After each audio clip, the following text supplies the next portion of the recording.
इस बड़े मुस्लिम देश ने बदल दी अपनी राजधानी, हिंदू बाहुल इलाके को बनाया कैपिटल।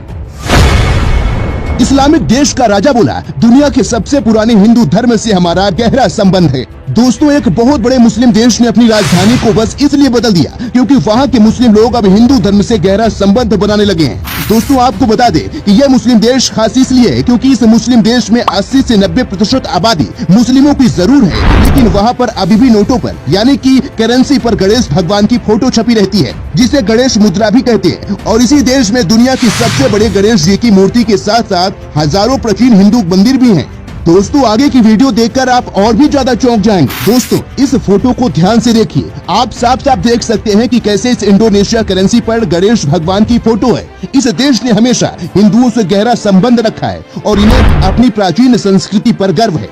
और इस देश ने अपने देश की राजधानी भी बदल दिया, और वो केवल इसलिए क्योंकि जो नई राजधानी है वो हिंदुओं का गढ़ है। हिंदुओं को ज्यादा सम्मान मिलता है, वहाँ मंदिरों की ज्यादा स्थापना भी की गई है। चलिए अब आपको डिटेल में बताते हैं इस मुस्लिम देश की कहानी जो कभी हिंदू संस्कृति से जुड़ा हुआ था। लेकिन आप इस मुस्लिम देश के कार्य को लाइक और शेयर कर देना, जो सभी धर्मों का सम्मान देता है और अपनी संस्कृति पर गर्व करता है। पाकिस्तान जैसों की तरह नहीं, जो केवल कट्टरपंथ को फैलाते हैं और दो देशों के बीच नफरत पैदा करते हैं। दोस्तों, हम बात कर रहे हैं इंडोनेशिया की। इंडोनेशिया अब क्यों बदलने जा रहा है अपनी राजधानी यानी कि अपना नेशनल कैपिटल, ये आप जानकर चौंक जाएंगे। फिलहाल इंडोनेशिया की राजधानी जकार्ता है, लेकिन अब इंडोनेशिया की नई राजधानी का नाम नुसंतारा है, क्योंकि इंडोनेशिया की संसद ने देश की नई राजधानी बनाने वाले कानून को मंजूरी दे दिया है। और इसमें सबसे दिलचस्प बात यह है कि नई राजधानी नुसंतारा का हिंदू धर्म से काफी गहरा नाता है। आपको बता दें, इंडोनेशिया अपनी राजधानी इसलिए बदल रहा है क्योंकि इसकी मौजूदा राजधानी जकार्ता के डूबने का खतरा बढ़ता जा रहा है, और इसके साथ ही जकार्ता शहर काफी ज्यादा प्रदूषित भी हो गया है। यहाँ बार बार बाढ़ आती है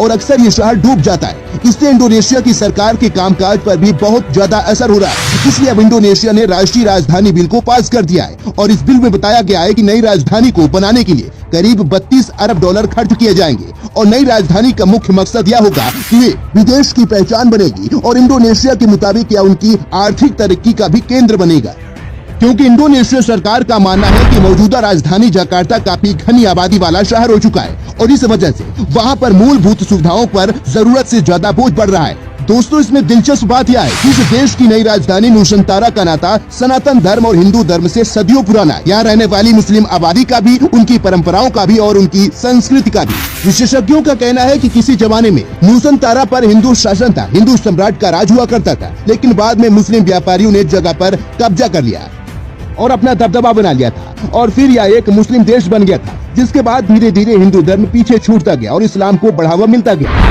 लेकिन अब एक बार फिर से इंडोनेशिया सनातन संस्कृति की ओर बढ़ रहा है। आपकी जानकारी के लिए बता दें कि इंडोनेशिया के राष्ट्रीय प्रतीक गरुड़ है, जो कि सनातन धर्म में संबंधित भगवान विष्णु का वाहन है। इसके अलावा आपको इंडोनेशिया के 20,000 की करेंसी नोट पर भी भगवान गणेश की तस्वीर दिखेगी। ऐसे में आप देख सकते हैं कि इंडोनेशिया कैसे हिंदू संस्कृति की ओर बढ़ता नजर आ रहा है, और वहाँ के लोग तेजी से हिंदू धर्म अपना रहे हैं। तो इंडोनेशिया के इस कदम पर आपकी क्या राय है, हमें कमेंट करके जरूर बताएं।